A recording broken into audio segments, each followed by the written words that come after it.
Hello YouTube! On the previous, and incidentally the first series, you've seen me play First Encounter Assault Recon by Monolith Productions. And today you're going to catch me playing Quantic Dream's Fahrenheit, also released in 2005. It's not quite as popular as F.E.A.R, but I hope for the game's sake that it's not because it's shitty, but maybe because their marketing department was not quite as good. Even though it's Atari, it looks like. I haven't really played it before. That is to say, I've played for an hour of it quite a while ago, and it looked quite realistic and well made to me. So I thought it'd be a good idea to see if this one deserves a spot back on the shelves.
Every aspect of a good story, it seems. Crazy violence and blood and romance and just...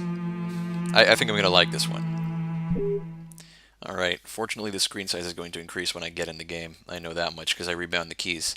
Yeah, so first, the first thing you see is this security message, or it's like a PDA or something, and you get to pick your thing. So there we go. This is what the graphics are about to look like. It's not that bad, really, is it? I mean, the textures are pretty good. However, the models aren't very high-res. This thing's supposed to move, I remember. Alright. So I'm going to have to start a new one. And I think I'm going to show you the tutorial as well. The reason why I'm going to do this is, it doesn't really adhere to the story, so that's why I first thought not to do it. But I find I'm going to judge the game by this as well, because the producers really thought, hey, this is a nice thing to do. We're just going to tell the people with our own voices how to conduct the game in a very in-depth way. I like it. I like the fact that I put that in there. So, yeah, sure. Let's do that. Hi, my name is David Cage. I'm the writer and director of Fahrenheit. I just thought there's a few things you should know before you get started. I'd like you to meet my friend Bob. You'll be controlling him while you're learning. Let's begin with something simple. Move toward the mark on the floor. So you can clearly tell that's not English isn't his first language. But he's trying to do this, and I really appreciate that. So up arrow, yeah, okay, so these are just the movement keys. Okay. And down arrow makes an immediate U-turn. See? Oh, that's nice.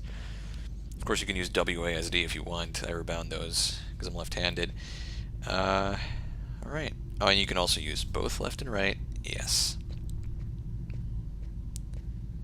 Just like that, and holding shift to run. So it's a little bit different from most games in the feel of it, actually. It really is. Perfect. Now you know how to move about. You're also Yes. going to have to be able to observe your environment. To do so, you'll have direct control of the cameras. Come on, give it a try. Alright, so I can look with left mouse like this, and right mouse turns around the character, yeah. It's pretty cool You if can they made also this look model just for around you that. and see exactly what you want to see. I think it's going to be a little bit trickier than that, like exactly what you want to see, and that they're saying, yeah, it gives you full control over that, but it doesn't, really. Okay. Hold middle mouse button or space for first person view. Okay. But you won't be just looking around you in Fahrenheit. You'll also have to interact with your environment. Go to the door. Alright. Go to the door. I just see that's a lot better, isn't it? Do you see the symbol at the top of the screen? This It is what I like indicates about the this game. movement you have to make to execute the action. Do it slowly to really feel you're controlling your character's hand. Go ahead. So move the mouse up and he does the action. That's cool. Now that you know how to move about, use the cameras and interact with the environment, we can move on to more serious stuff. Fahrenheit has action sequences where your character's life will be in danger. I'd better explain this to you before you find yourself on your own. Okay.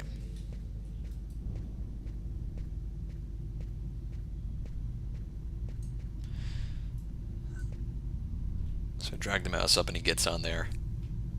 That's a little When this symbol weird. appears at the top of the screen, it means your character is gonna have to make a physical effort. You'll see, you'll be exhausted too. Oh, it's the arrow keys. I'm stupid. Okay.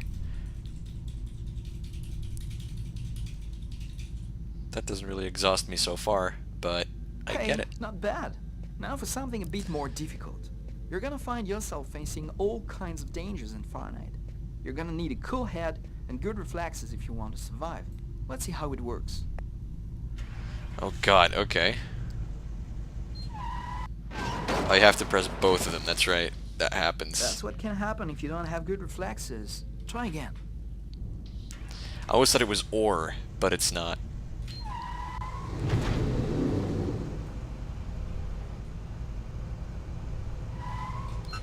Whoops. Okay. Failed again. Have another try.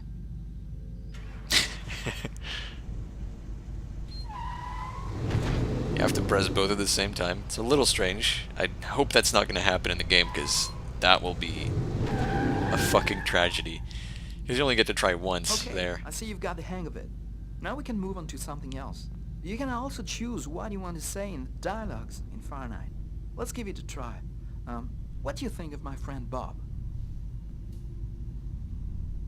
That's just a little bit too creepy for my taste. I'm just going to say, Hey yeah. Bob, did you hear that? Right, I see you've got the hang of the dialogues. In Fahrenheit, you'll only have a limited amount of time to make up your mind, so you'd better think fast. Now, let's talk about your mental health.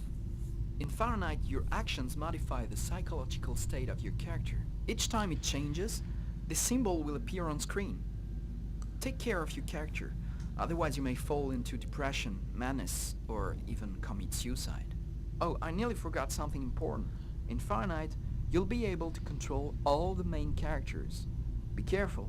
Your every action will have consequences for the story. A word of advice, think before you act. That's it. I've told you everything I know, or nearly everything. There are still lots of things to discover, but I'll leave you the surprise of finding them for yourself. Now it's up to you to play. And be careful, you're entering a world where anything can happen. Kind of like real life. Which is really the adaptation they've been making here. So let's see. I mean, I really like the fact that your character can just kill himself when he gets too depressed. It's a little different from the average health bar your character has, or mana to control his resource. This really just Things are never finishes quite him what they off. seem. We think we understand the world around us, but we really only see the outside, what it seems to be. I used to be just like you. I believed in humanity, the newspapers, soap commercials, politics, and history books. But one day, the world kicks you in the teeth. and you don't have any choice but to see things the way they really are. My name is Lucas Kane. My story is the one where an ordinary guy has something extraordinary happen to him. Maybe it was supposed to happen.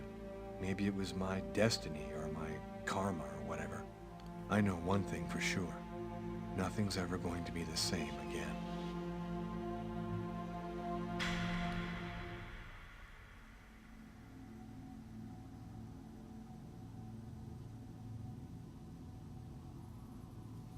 Exciting.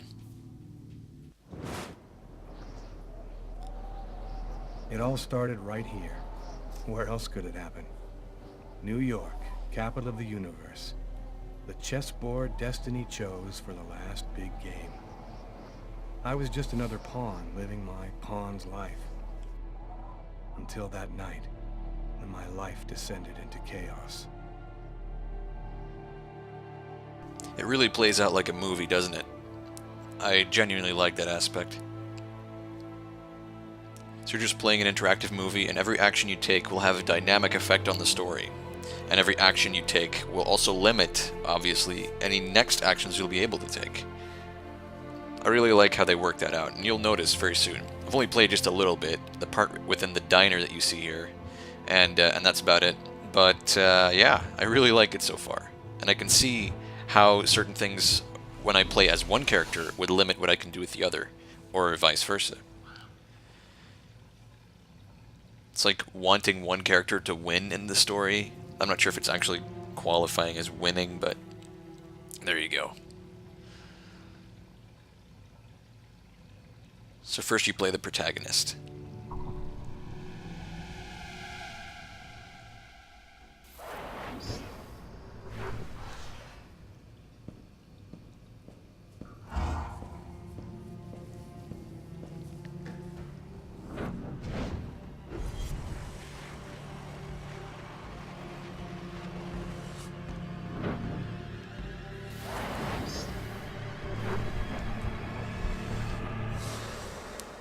Yup, it's one of those movies, ladies and gentlemen.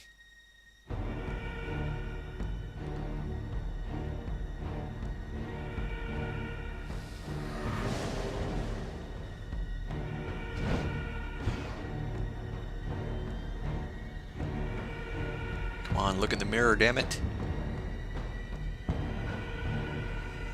How long does it take to wash your hands? Too long, it seems.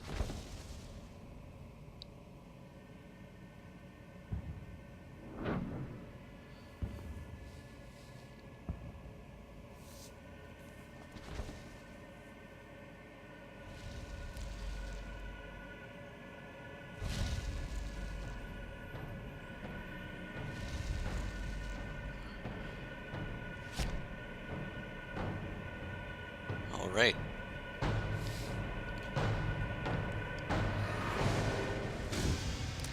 Well, someone must have heard something, like the guy screaming probably, and I don't think the diner has soundproof walls. You'll probably hear me objecting to some of these things throughout the story, and, you know, considering the realism of certain things. But other than that, it actually sounds quite real. I mean, if the guy didn't scream, that would not be easy to find out about. Oh, there we go, he goes back to his normal self. What have I done?